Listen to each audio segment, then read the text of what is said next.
Hey guys, this is Alex, and welcome to the Two Dudes, Brews, and Reviews podcast. On today's episode, we're tackling the X-Men series with the 2017 film Logan. If you like what you hear, consider subscribing to the podcast and maybe even tell your friends about us. With that being said, we hope you enjoy the show.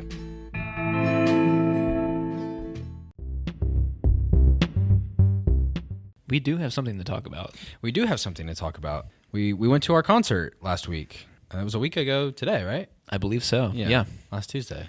And what a wonderful experience it was. What an understatement that is. It Yeah. was, It can't be put into words, I don't think. I understand what you mean now. We kind of been hyping it up, and you've seen him before, Justin Vernon and the rest of the gang. Yeah. Old Bon Iver. It was wonderful. I've never been so excited and happy at a concert. I felt leveled at many occasions throughout the night. I definitely was the loudest in like our 20-yard radius, and I felt a little bit intrusive at certain points, but it was great. I think he deserved that enthusiasm that you were giving. I was really anxious because during like the opener, Bonnie Light Horseman, they were awesome. First off, they were fucking incredible. They were very good.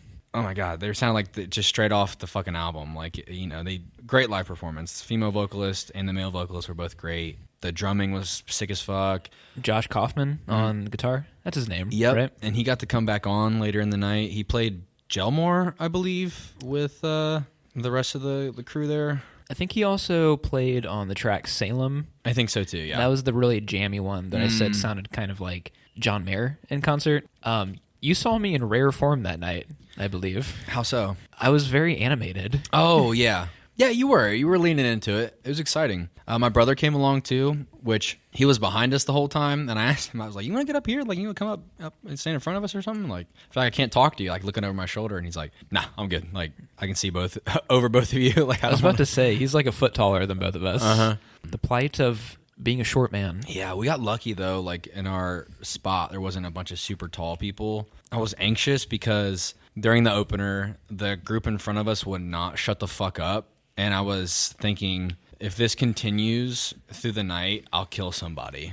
I was upset too. First off, like the opener was great. They deserved the attention. And these people were just like talking about dumb shit in front of us. And there was one specific girl that was super loud. Oh my God. I'm glad nothing came of it because I would have made an ass of myself. She was getting on my nerves so much. I was like, I think I leaned over to you and I said, these people not realize greatness in front of them. Shut the fuck up and listen. I asked them for a lighter later, and nobody had one. I came to the realization that nobody smokes cigarettes in 2022 anymore. I guess. At least all these like white folk hipsters at a Bon Iver show. Nobody wants to smoke cigarettes anymore. And I get it, because cigarettes suck, but I needed to light up, goddammit. I needed to light up my cigarillo. Come on, man. We had a good time, though. We're very inebriated. They served a great beer there. It was from Braxton Brewing. It's called Scooter. And it was a blood orange Radler, and it was amazing. Yeah, you let me have a taste of it, and it was very good. I drank an IPA all night, which in hindsight was probably a bad idea. It was 95 degrees on the day we saw the show, and it was outdoors, of course. Back was sweating. You know, an hour or two in after being at the venue, it was just... We settled in fine. Yeah. It cooled off. Played some great songs, a lot of stuff from like 22 Million and the new record. It was a cerebral experience. Like my senses were overloaded that night. The lighting and the production was awesome. Damn, that was a really good night. Mm-hmm. We left the show, came to my house, watched the mid-season finale of Better Call Saul.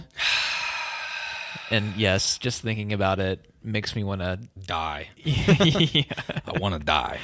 Yeah, that shit destroyed me. I had a full-blown panic attack while watching the last episode, all in the last 5 minutes of the show. And I won't spoil it or anything, but I'm broken to the core. You told me that night that we were going to have like a blissful experience, and then I was going to strip you of your humanity or something like that. And that's exactly how it happened.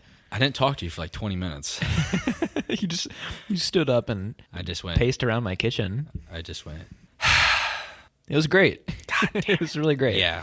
I'm excited for the rest of the season and the series finale. July 11th, man. I'll be on vacation. I'll watch it while I'm there. I'll text you about it. I'll watch it the day you watch it or something. I'll figure it out. I'll probably call you.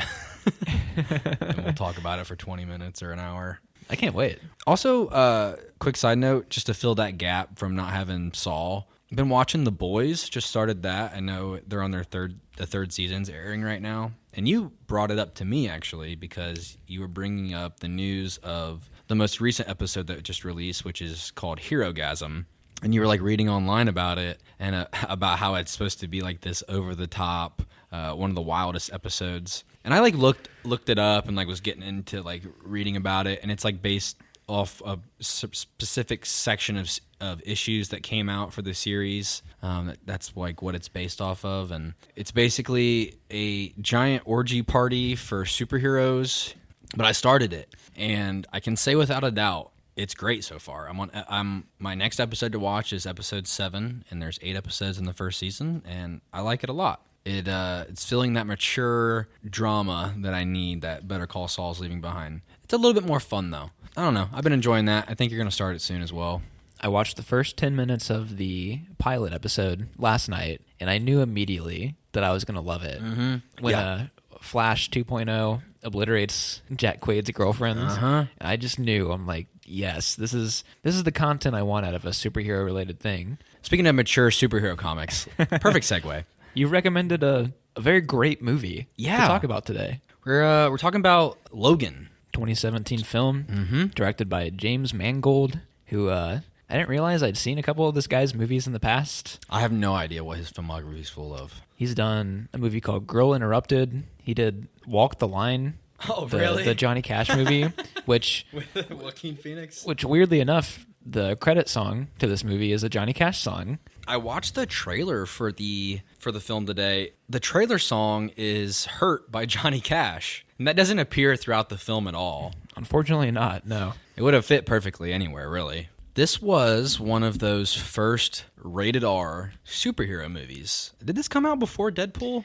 I believe it came out the year afterwards. Ah, okay. Because of Deadpool's massive success, I think that kind of helped this get created the way that it is. I believe the character of Logan, obviously like Wolverine, I think it's based off the comics titled Old Man Logan. I've heard about this. And it's not the same story remotely. Just partially inspired. But we get to see like an aged up Hugh Jackman in this one, which I find much more fitting than previous installments of the Wolverine. It just seems a lot more grounded. I know, didn't you watch the first X-Men movie?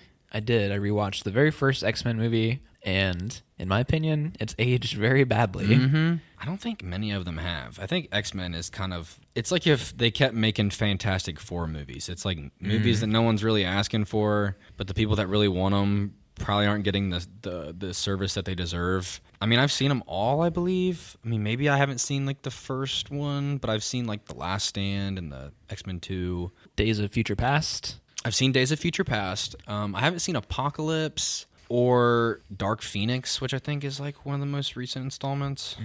Is that the one that got really bad reviews? Yeah. They haven't got great reviews. I've seen like both of like the Wolverine standalone movies, like X-Men Origins, and then there's another one where it's like based in Japan. I think X-Men Origins is one of the only other ones I've seen, and that movie fucking sucks. That movie also fucking sucks. That's so bad. That's a memed movie for old Deadpool Ryan Gosling.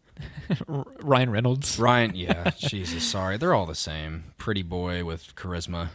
I'd take Ryan Gosling over Ryan Reynolds any day. I'll say that. Yeah. Hey, one of these guys is a Academy Award-winning actor, and then you've got Ryan Reynolds. That owns Mint Mobile, I guess, right? And every time you get Ryan Reynolds in a movie, he plays Ryan Reynolds. There are some actors that can get away with that, like Jason Bateman. He can play Jason Bateman and everything, and I'm like, it's I'm Jason into Bateman. this. He's a great actor. Yeah, and Ryan Reynolds is kind of annoying. He reminds me of me if I ever got famous, like constantly fishing for something, but not always landing. I would take you any day over Ryan Reynolds. Hey, thanks, man. I'll let my agent know. I'll make some calls. But yeah, the series varies quite wildly in quality over the years. I think Oscar Isaacs plays Apocalypse. Never seen that one, so I couldn't tell you. Let me.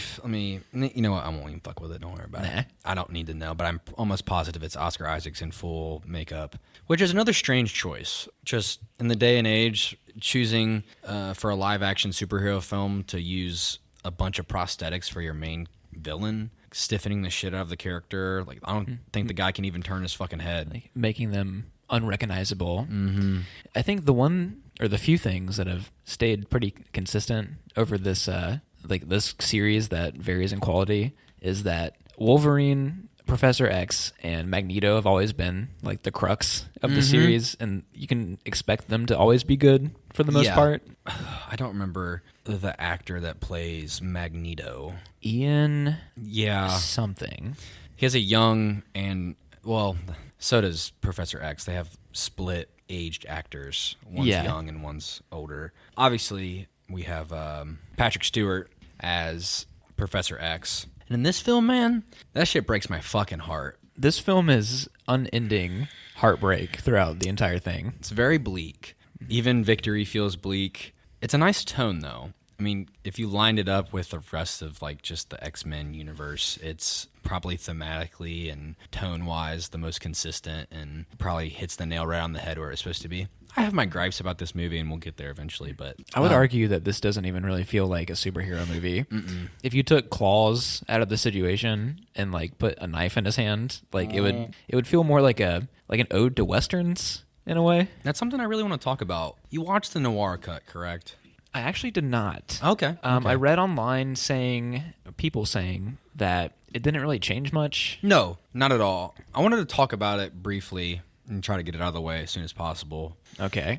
Because it's the cut that I watched today. It doesn't change much. I actually was still super drawn in and focused, and I completely forgot that I was watching a film in black and white. Mm-hmm. And I think part of the reason why it doesn't change a whole lot is because the original cut of the film, full color, is very bleak and monotone. It's a lot of like desert brown overlay on pretty much everything. The only thing I could think of where the black and white might hurt the movie is the final act taking place in the forest.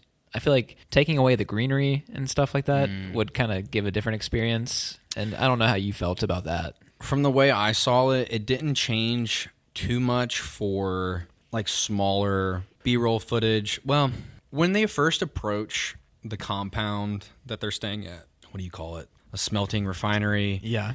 In real life, apparently, this is filmed at a NASA? Why'd I say it like that? Are you a fucking commie over there? Jesus Christ. Mother Russia. It's a NASA research facility. NASA research facility quotations. It's a fucking nuke site. Oh my God. You're probably right. I think it helped the environment feel more textured. I enjoyed like watching the black Cadillac roll through the desert. Like that looked sick as fuck in black and white. Okay. And I think the moments the film really shined in black and white were when we get introduced to X-24 in the house scene, because the lighting in those scenes the lighting's like really strong, almost like a cast light from like the lamps and just like normal standard house lighting, obviously done up in a cinematic way, but it helps really bring in the dramatic mood change, like the tone shift that kind of happens. It becomes very horror movie-esque. I found the black and white really strengthened that scene. Okay. I actually think it helped the final act as well, with like the desert and like approaching Eden. That made it feel like a classic Western, like all these like sprawling desert shots of landscape and all that. Like that was really cool. But yeah, like when you're moving through the woods and running and action, it kind of gets disconnected from like the tone that I think it wanted to achieve. Obviously we'll get there, but like when Wolverine dies, I think that it really helped that scene a lot as well. Like especially like the cemetery scene was really great for that. I could see that. I just think it added a lot as far as when there was strong lighting involved, and then when it's like close-ups of Hugh Jackman's face, and you know when Professor X dies, and just all the shots in the house, it just made everything feel much more bold and strong compared to, not that they weren't like in the original colored release of the film, but I just think it added the tone really got pushed over the top from the black and white feel. Did they do any like color correction or changing the lighting to make it more striking? And that's why they worked in those few scenes, is because there was they didn't adjust exposure levels or anything like that. And that's something that I'll just bring it up because we're in the conversation now, but I thought some of the weaknesses of the film really showed during the black and white cut for me, because I thought that it's not even a weakness. It's actually more of like just a preference or suggestion. But I thought the movie, while it's great in all its glory, could have done a little bit more as far as maybe leaning more into some art house shots. I felt like some scenes could have really been pushed tonally if they didn't feel like they were kind of, I don't know, they just kind of felt standard. Yeah, the cinematography definitely wasn't like crazy. I was expecting the noir cut to have maybe a slightly different, like they would cut the scenes a little bit differently or play up the fact that it's called the noir cut, because this movie is not noir at all. I guess it was just, I don't know, for people to buy the DVD. Yeah, which I did. I was back before I really leaned into my Vudu account. If you scroll down at the bottom of my list of added movies, it is like the second movie. I think I watched this movie in theaters. I did as well. Last time I checked.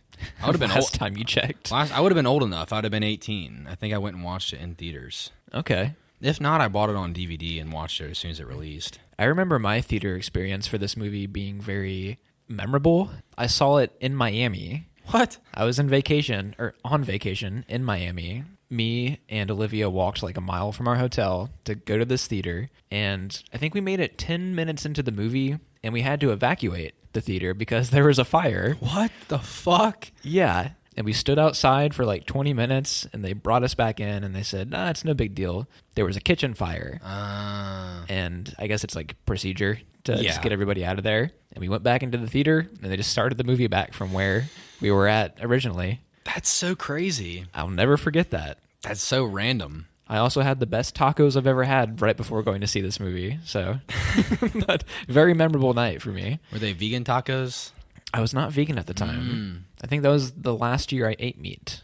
Pretty sure. I had fish tacos. They were very, very good. Fish tacos or shrimp tacos are my favorite. Oh, dude, they're the fucking best. The best. Yeah, the cinematography's not all the way there. There were very specific scenes and shots where I thought, like stuff with Caliban in the back of the truck, I thought he could have been framed better at times. I didn't even tell you this. I just got done watching, we watched, oh, fucking Christ. I am slow today.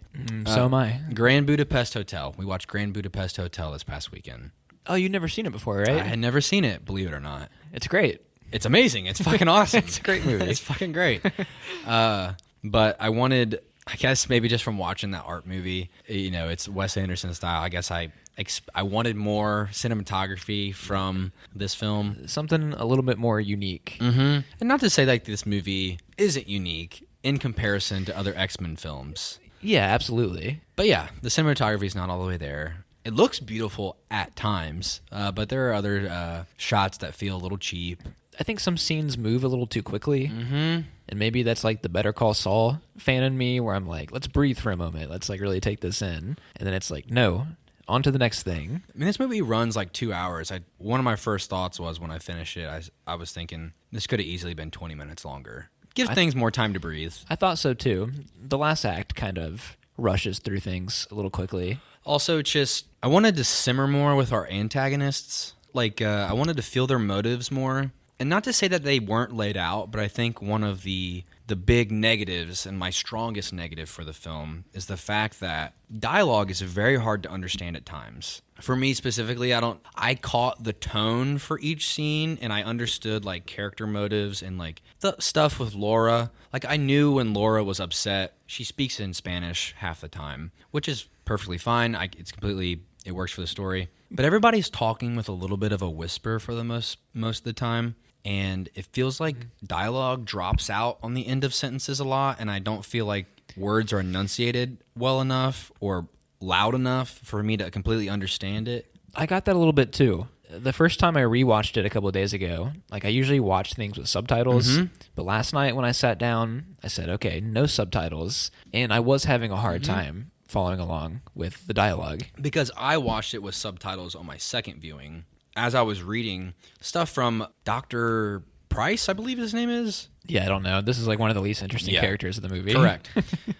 Yeah. Great point, because I want to know more about him. It just feels like those scenes when they're separated from our main cast, when you're getting to see them move in the background and, plot against our protagonists, it feels things are rushed along really fast. And then on top of that, you don't have the strong dialogue to help push their motives out in front of you. Because with subtitles, I completely understood. But the doctor is always talking in this super complex biology science talk. Yeah. And it becomes, you get a little lost in it, especially when you can't hear it. It gets a little frustrating. I was somewhat frustrated with that character too, because the film implicates that him and Logan have some kind of history or a past of some sorts. His father was the one that gave Logan the adamantium. Okay. And I haven't seen a lot of these prior movies, so I don't have like the background context on that. Another thing that bugged me about him a lot was in the last act of the movie, when he shows up on the battlefield, he gives himself like 3 minutes to monologue.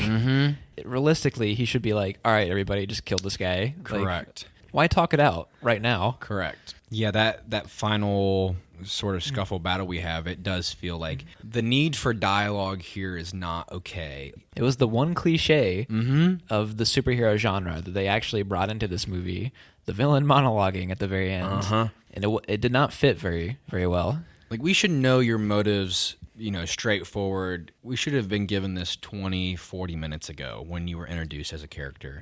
Yeah, so the editing moves really fast for, like, the middle act when you are introduced to these characters. I think the henchman guy was a way more interesting antagonist. He was great. He was very good. I thought your buddy Logan was cast in this film. Like, as that guy? Yeah.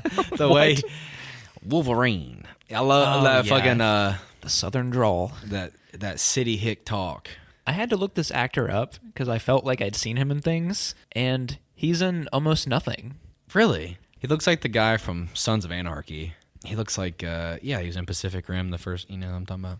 Never seen it. He has a terrible British accent that comes through on everything he acts in. I kind of thought he looked like an adult version of Draco Malfoy.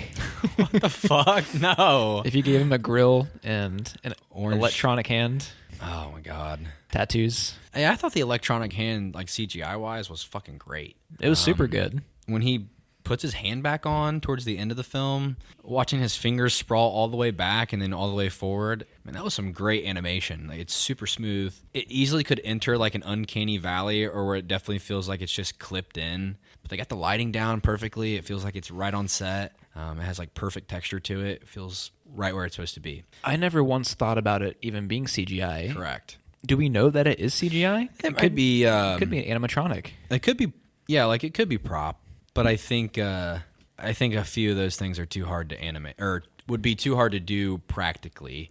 I don't even think like the technology is even remotely close to being able to do that now. You don't think so? Well, I mean, I guess it could, but I don't think you would get that smooth articulation. You might be right. There were some really complex hand movements that were happening there. Yeah, there was.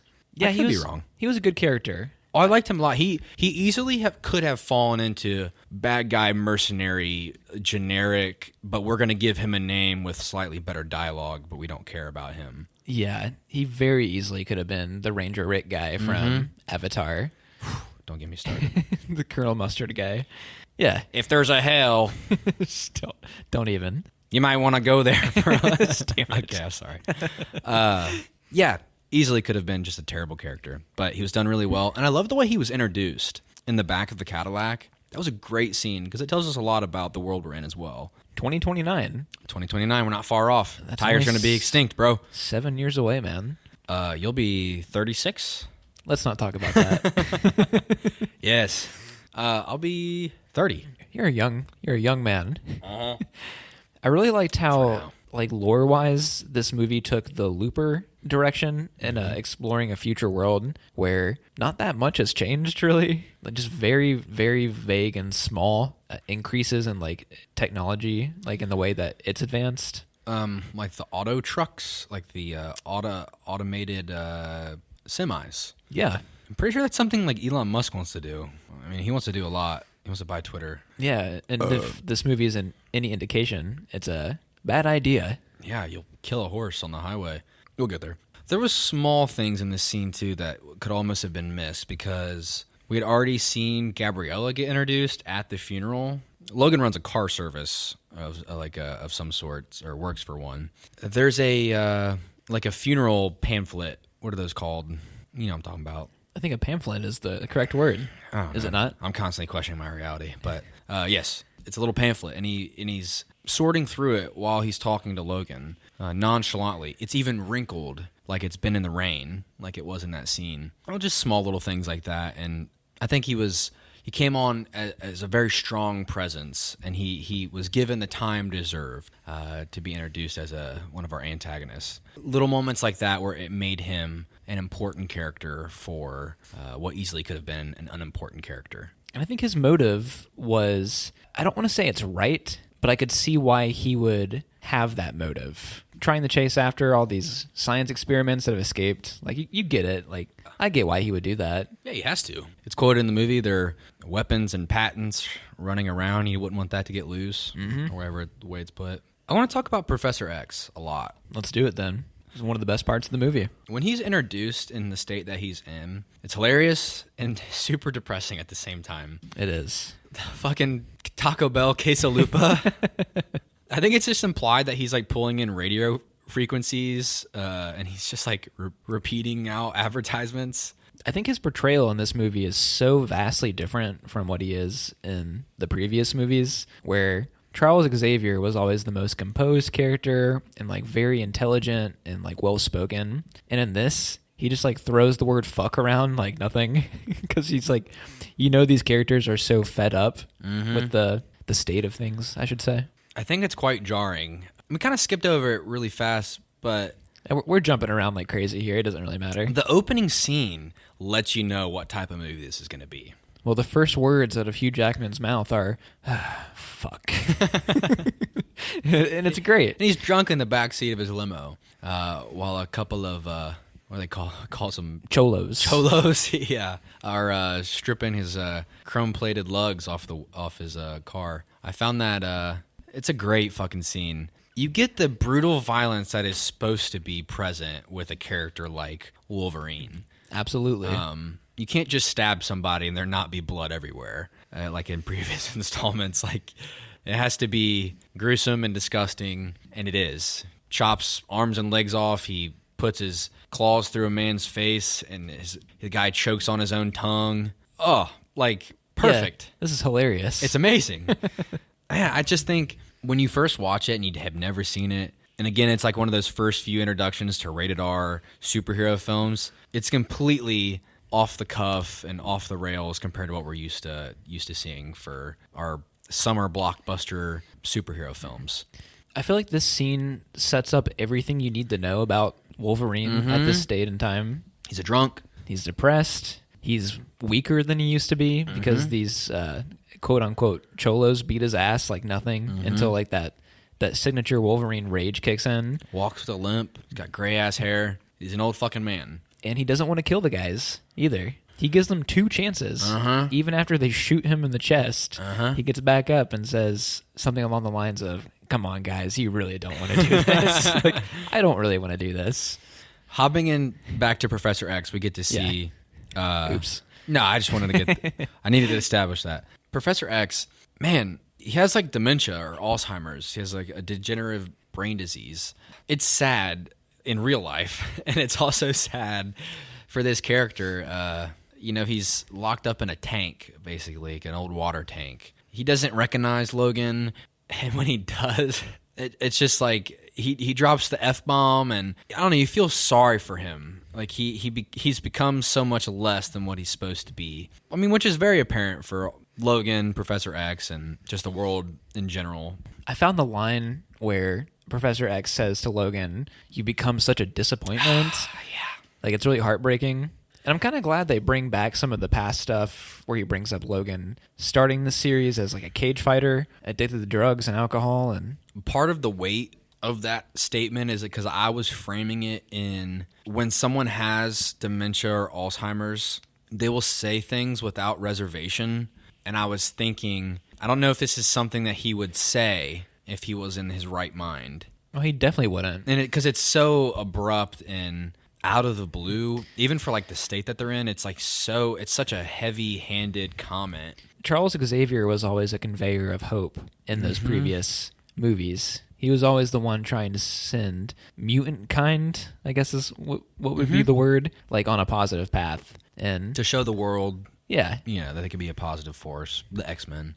Man, Patrick Stewart, he fucking does a killer job. Absolutely. I think it's already been established that Patrick Stewart's, a fucking dope fiend. But I mean, he's the man. dope fiend. Oh, he's one of the boys, man. He's with us. I thought you meant he was literally on drugs really bad. Oh, he might be. I wouldn't be surprised if he's done some pills or a couple. I'm sure. I don't know. He's an actor. They do some crazy shit. You ever seen Joaquin Phoenix's Oscar speech? I have not. He talks about artificially inseminating a cow. Excuse me? Yeah, dude, I don't know. The fucking actors are weird, man. Oh, isn't he like a really big vegan advocate? Yeah. That's probably what he was talking about. And it was just super random for like for the Oscar speech. And he's like, this world is a terrible place where we artificially inseminate a cow. We're like, what? Like, shut the fuck up. Get your award. Get off stage. Yeah. I want Ricky Gervais to say, what the fuck was that? Anyway, we're off the rails. We are. And I have to pee already. God damn it. Piss break. We should talk about it. We didn't even talk about what we were drinking. It's called Slush. It's a sour ale. Don't know what the brewery is. It's from Oklahoma. Something I picked up at old Jungle Gyms. I've been wanting to pick it up for a couple years. Every time I see it, I always thought the graphic design was some of my favorite I've ever seen just on the shelf there. And finally picked it up. It was very interesting graphic design. Looks like something out of a fucking skate video. Yeah, it does, doesn't it? I want to talk about our character drama between Logan and Laura. Kind of the Professor X is trying to push this relationship, and Logan is shutting himself off from the possibility of caring about this child. And I found it was just very fitting for the character in his downtrodden state. This is the best stuff in the movie. Do we know what the movie is that they watch in Vegas? It's an old Western called Shane. I believe it's actually the basis or like the main source of inspiration for many things that we've seen. I guarantee Tarantino probably loves this film. I think a lot of Breaking Bad use this as inspiration. The clips they use from the movie in Logan are very fitting for Wolverine as a character because his big issue throughout most of the series is his fear of killing innocent people or being branded as a killer, taking lives in general. It's kind of always been like a big point of contention for him. We'll get there, but I love the way it's introduced at the end. But I love kind of how like a lot of exposition for Laura and Gabriella is given to us through a cell phone video. I was a little finicky on this. Really? Yeah. I liked it, actually. I thought the stakes feel extremely low for the situation. It's a girl that needs seeking asylum with other mutants at the border of North Dakota into Canada. To me, it just feels like this is something that they don't have to do, but they're kind of just thrusted into the situation. At any point, they could feel like they drop off. They could just leave Laura if they really needed to. Professor X being alive through the majority of the film helps push that along. Once he's gone, Logan doesn't really have the motivation to even have to do this. He's actually doing it out of morality at this point, not for the money. Barely. Exactly. He has to really be convinced to do it. Uh-huh. It takes the little girl punching him in the nose to get him there. I like the cell phone video. I think it's a good way to make it feel a little bit more grimy because they're not like getting fed information through like, I don't know, fucking a character a speaking. Yeah. Like, oh, this is the operation and oh, we've got fucking Magneto, he's doing his thing, or like there's a villain, we got to go get him. I don't know, it makes it feel a little bit more isolated and intimate even though like it's a cell phone video. It just, I don't know, to me it makes it feel, it fits perfectly thematically for the film. Yeah, and I actually agree with all that. I do enjoy that they used a creative outlet to give exposition. I think the one thing that bothered me about it is that it wasn't just straight up cell phone footage. It almost seemed documentary-like. Oh, yeah. Where I was thinking while watching, like, did Gabriella go to iMovie and, like, cut all this together? Yeah. Well, that's true. Because that makes sense. It was a very movie version of giving you that. Yeah, that's a good point. It's not bad. No. But I had a good laugh when I thought about that. Oh, okay. Just like I have to put the voiceover on here and I'm going to cut it. Yeah, it's true. I'm surprised there wasn't like a black title card, like a YouTube video. This is my school project. It was good though. Yeah. Not saying it was bad. Let's talk about like a few scenes specifically. Okay. One being our poor fucking farm family. Oh my God. Oh my God is right. These poor innocent bastards get fucking mauled for no reason other than the kindness of their hearts extended out to our characters. And you know, I get pissed at Charles for even saying yes. Logan knows the risk that they're taking, and Charles just wants to eat a fucking meal. I was thinking this too, and I know why he did it, because he was trying to show Logan an example of what family feels like and give him some hope in his last days. Mm-hmm. But yeah, why the fuck did you put these people in danger? It goes terribly wrong. Oh my God, these poor people. I think the way it's set up is really nice. Their horses get out after terrible collision with the automated semis on the state highway. Charles actually gets to use his powers for good. We've already been established that he's been having these terrible seizures, that everyone in his vicinity becomes paralyzed and they cannot breathe, and the only people that can make it through it are Laura and Logan because they have regenerative abilities. They're not prone to the loss of oxygen quite the way that normal people are. He gets to use his powers for good by getting inside the heads of these horses and calming them down and bringing them back to the owners. You know, I don't think I even caught that. What?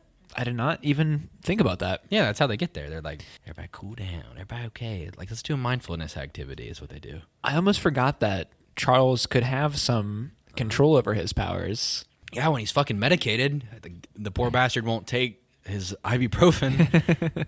Yeah, I mean, the introduction of X-24 was amazing. The film turns into almost a horror movie for 5 minutes or so. Such like an imposing force to be brought into this movie. It's Logan with youth and rage and basically a mindless robot, and it makes him damn near unstoppable. I think it works symbolically really well too, because the entire series has always kind of been Logan versus himself. Mm-hmm. So let's bring in clone Hugh Jackman to like be a source of to give him an enemy. It also could have been like set up poorly. It could have been very cheaply done to have like some sort of clone. Like it actually could have been like almost as bad as the original X-Men Origins Deadpool. Yeah, where it's like some weird cop out. But in this film, it worked because they were going to execute these children because they had found something that worked better, which was X-24. You can't nurture rage. You have to build it from the ground up, which they do. I enjoyed him walking down the stairs, like meeting his doppelganger eye to eye, showing you what he could be, what he should be, and what he's no longer capable of. He doesn't even fight him on sight because he's in such disbelief of what he's seeing. And I thought that was really great. This is my favorite shot in the entire film, is when Laura is being dragged away in handcuffs. He's caught between who to run after, and you get the perspective from Laura's eyes being walked out of the house and watching Logan run up the stairs for Charles. It shows you what he really cares about in the moment, which is like something sad to say, but like quite literally one of the lines in the movie is, "I only met you like a week ago." I also just love the way the lighting shot, like it's the cast overhead light from just like one of the ceiling lights in the house. And it does have like a horror feel to it. Watching Charles die was awful. Charles gives a great monologue. Oh, this is the best in the movie. It's sad too because since it's been established that he has like some sort of dementia, that he's remembering what he did. And I think it's implied, and I had to do like a little bit of research because I didn't quite understand it. A year prior to this, I'm pretty sure he accidentally killed a bunch of people. The X-Men. Like Yeah. he accidentally killed the other mutants. I know like the X-Men series has set up like two split timelines. One where the original timeline takes place and then it gets cut like from Days of Future Past, and it like makes an alternate timeline where they get to restart back at the school. It was a confusing movie when I watched it in the first place, but Is that where these new movies take place in Yeah. that other timeline? But this is the end of the new timeline. this is like the end of that time. Yeah. The multiverse shit gets really confusing God damn it. real fast. We're going to be talking like this about Marvel movies in about 10 years from now. It's going to be like, remember that time, when Iron Man was played by Robert Downey Jr., but now it's played by Jason Bateman. You know what I mean? Hey, I want to see that. Hey, that'd be dope. It would just be like, we need to get this cocaine across the border. Me and War Machine are going to fly it over. Yeah, I can't wait for that. Coming to theaters soon. I feel like just that realization that Charles has, remembering that he had done something horrible and he did it again in Vegas, that he just feels so unsafe in his own body, and he's opening up to Logan, but he's not even there. Oh God, this is the worst part. It's really heartbreaking. And of course, Logan has to try to comfort him in his last moments and tell him that it wasn't him. Mm-hmm. Yeah, that's sad, man. I think Charles knows, though. Most likely, yeah. After all that goes down, he knows that Logan wouldn't do that to him. Mm-hmm. I find it interesting that Charles dies in such an unceremonious way. Like, this is not the noble, like, Iron Man death from the Infinity War. He dies in the bed of a pickup truck. And his last words are, Sunseeker, like the boat they're going to buy. Which I don't know what that really means thematically. Like, maybe it's just that in his dementia dying state, like, he wants to buy the boat. Like, that's all he's thinking about. I had to think about this boat thing. Are they wanting to get the boat because Charles having an episode out on the water wouldn't, like, affect anybody, really? Yes. Okay. The movie does not explicitly state that. Nope. And I'm glad it doesn't. Yeah, it's weird. I mean, I love that first 20 to 40 minutes of the film where we just know that that's like they want to buy the boat. They want to get out, and Logan's trying to get money together for this. But poor Caliban, he's an albino that's like quite literally allergic to the sun. Like, he will burn in the sun. We're shown that in that opening fight when he's finally captured, which is a great scene. We didn't even talk about it, but it's awesome action. It sets up Laura as like this. She gets set up like a horror movie monster. She brings the decapitated head and rolls it across the sand in a really great moment.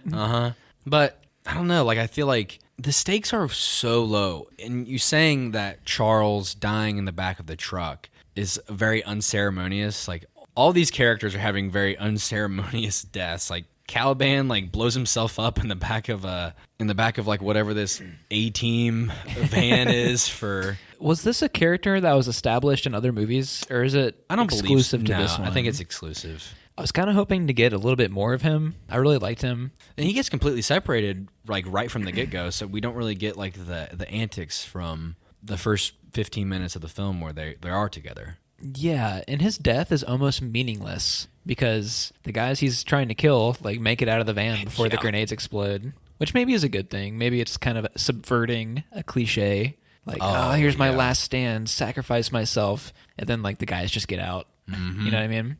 I really liked that they introduced this fake out antagonist when they're at the farm with like the company guys that own the farm next door, basically. I like that. The corn syrup company. Yeah. And it's like, okay, like we got somebody else to worry about. And then they're just killed like nothing in the next scene. Yeah, that shit's... I find this somewhat random, but Hugh Jackman was also in a movie called Real Steel. And I swear to God, it's about the same damn near cinematography. Have you ever seen that movie?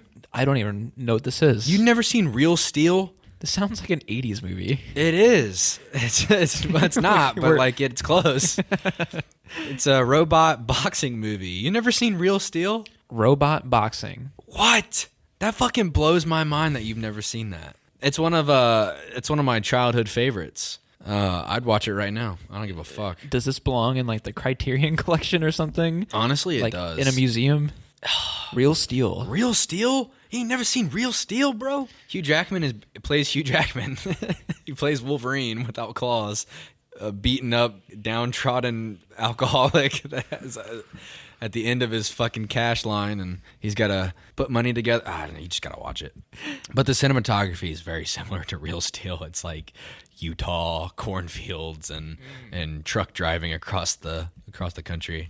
You have to watch it. I found the whole idea of using this like high fructose, how do you say it? Yeah. High fructose corn syrup as a way to stop mutants from being born.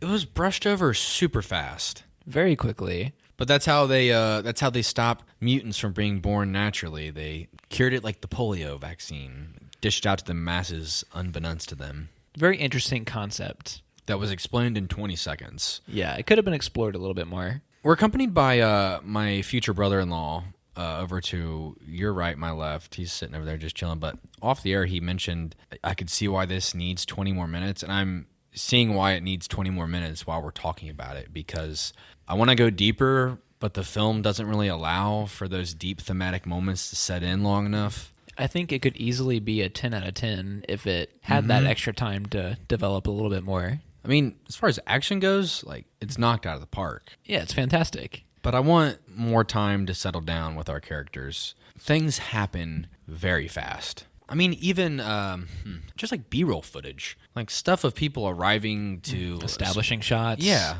I want longer. I mean, it's stuff that I wanted in Dune, but that movie's already super long and super convoluted that it would make the 2.5 hour film like 3 hours, 4 hours long. No, that movie had great establishing shots. That was one of the best parts about that movie. You think so? Yeah.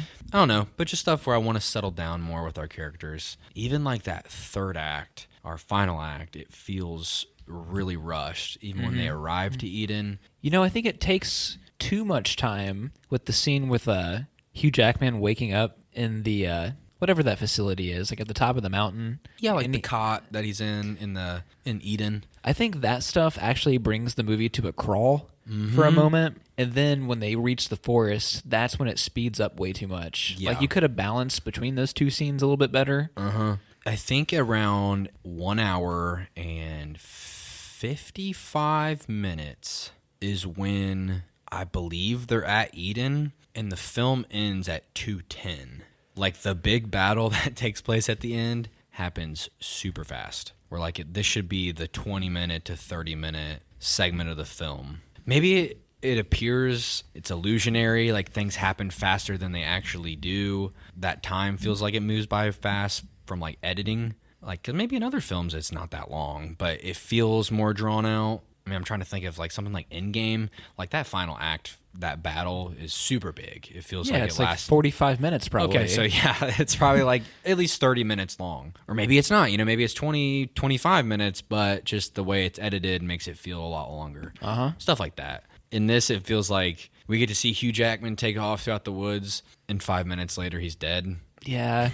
I can't say it's the most interesting thing seeing him just, like, blow through hordes of generic mercenaries. I mean, the violence is great. Don't get me wrong. It gets a lot more exciting when clone Hugh Jackman comes into the picture. Like, that's like your final battle. I want that to be 10 minutes, 15 minutes long. Yeah, it should have gone a little bit longer, for sure. It would have been so much better if they had like a final standoff and it was just like gruesome and brutal to the end. And then what happens when he gets impaled on the tree? Then that happens. Like, that would have been, you know what I mean? It would have felt more dramatic. It felt like Logan as a character should have had like this. I want, like, someone's arm should have been cut off, skin should have been torn to pieces. Like, I should be able to see muscle fibers. You know what I mean? Yeah. I really liked it, though. I'm not mad. It's not bad. When you're watching the film, the pacing isn't frustrating, but when you step back and dissect it, it becomes, like, you can kind of see the flaws a little bit more. But while you're watching it, like, the movie holds up really well. I got really emotional today while watching the final scene. I was doing the old, I'm too big for big man tears. Like, I don't need to do this right now. But that shit tore me up. Like, that stuff hits well. My wife was incredibly depressed after watching this on the rewatch. Yeah, so she watched it with you, right? She did. And when we saw it in theaters 5 years ago, you know, both of us were really depressed about it. I might have walked out of the theater with wet eyes, if you catch my drift. I think his send-off is perfect, though. The final speech that Hugh Jackman gives to Laura is fantastic, in my opinion. Yeah. Talking about, don't be what they made you to be. It felt like he was talking to himself. It did. And, of course, the best line is, oh, so this is what this feels like. Yeah. Because this man has lived 200 years, and he's taken hundreds of other people's lives. And I didn't even think of it. Oh, dude, you broke my heart. I didn't even think of it like that. I thought it was this is what love feels like. That's what I took it as. No, he's talking about death. Did you forget what movie we were watching? I guess. I guess the optimist in me was like, yeah, love, man. Fucking love. Nah, it's like, this is what dying feels like.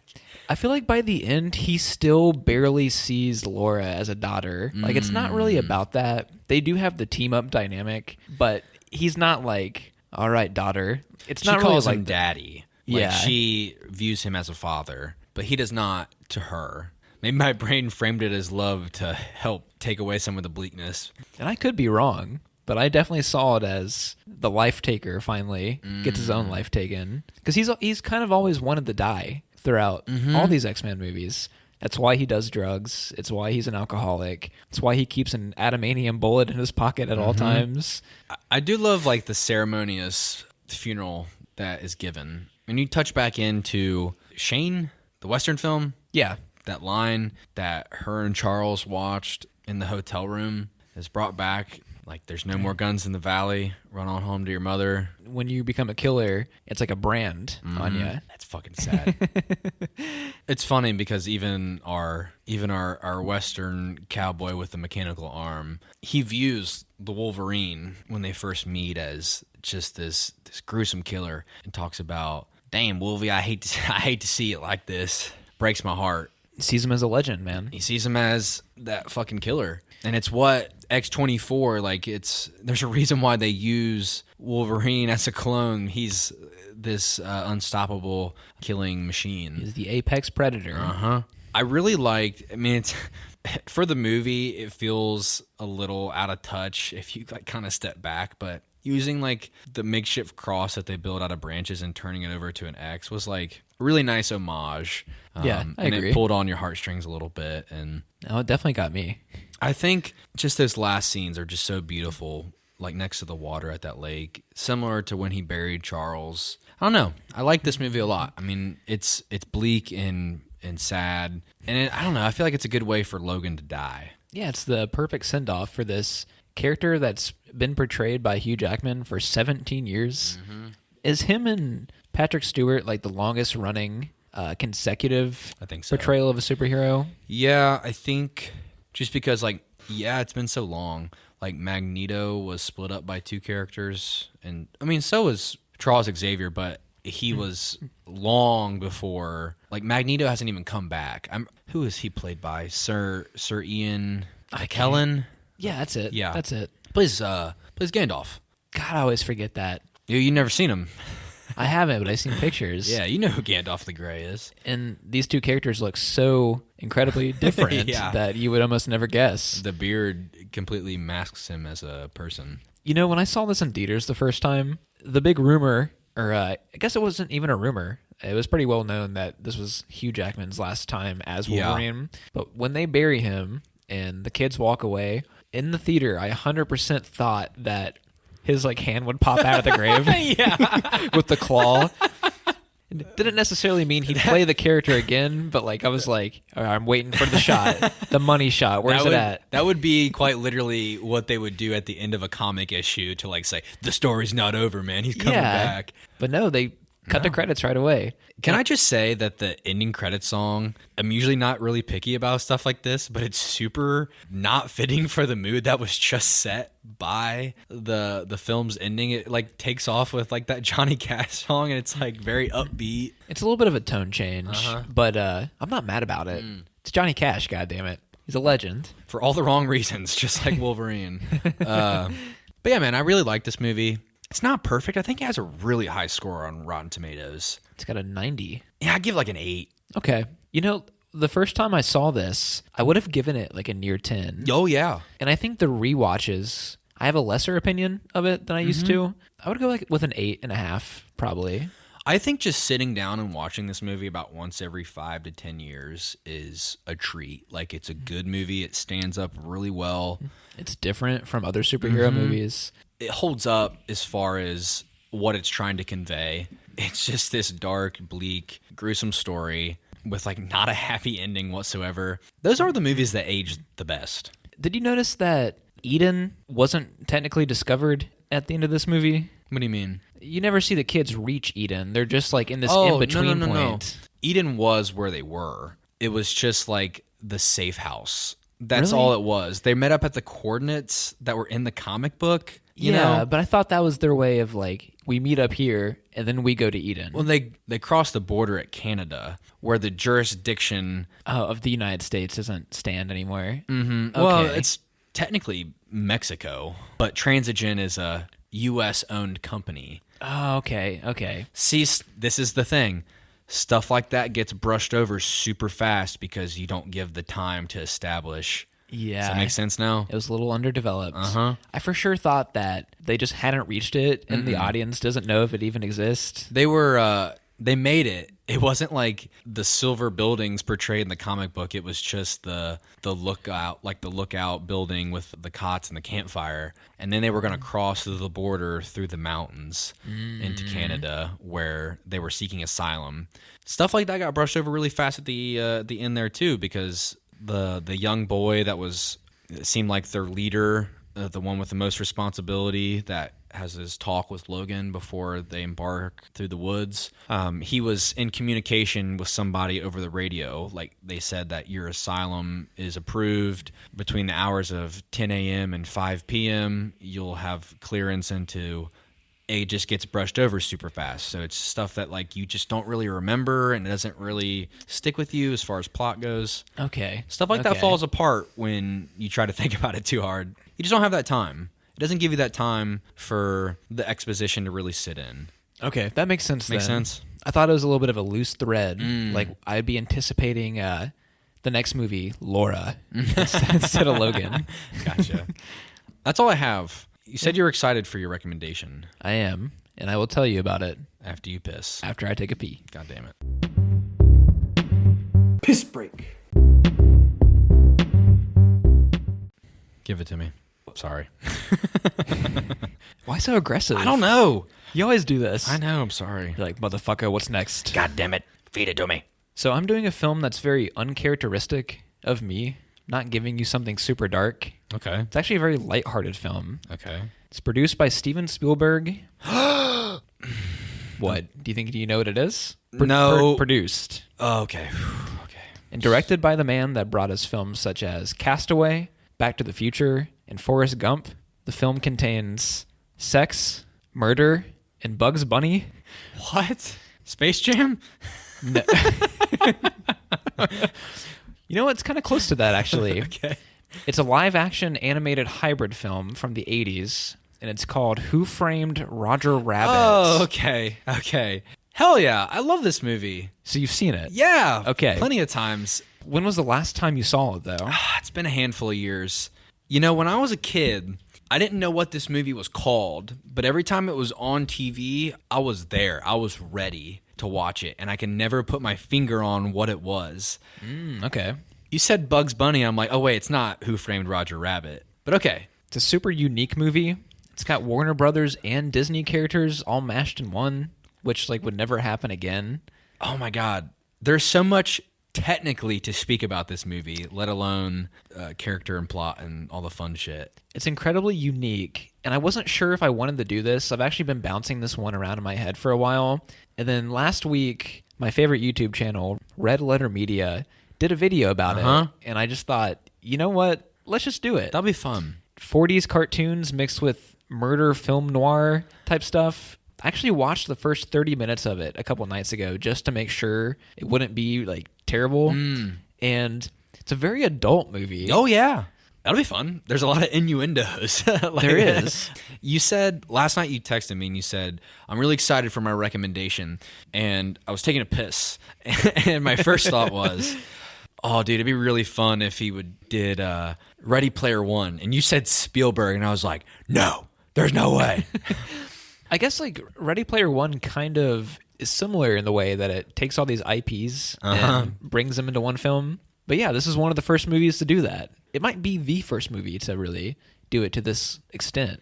I'm really excited because there's I'll have to do my research on this one. There's a ton to talk about. I know a bunch of random shit. Like just for starters, they have the penguins carry plates of drinks. They're like animatronic plates. Yeah, people are holding up the plates on sticks, and yeah, it's. I'm excited to talk about it. That's fucking dope. This is a great movie. It'll be nostalgic, and we'll have a brand new set of eyes to watch the movie with as adults. All right. And I thought that would be fun. We're going to pick up on some adult jokes that we didn't get when we were 12. Absolutely. Hell yeah. Hell yeah. I'm excited. That is really weird for you. Mm-hmm. Okay. All right. I'm excited. Well, now that we just had our depressing alcoholic movie about a dude that can't fucking heal himself and bleeds all over the place and gets impaled by a tree. Now we've got Looney Tunes. All right. Next time we'll talk about Looney Tunes. That's all I have. Oh, wait. That's all, folks. Adios.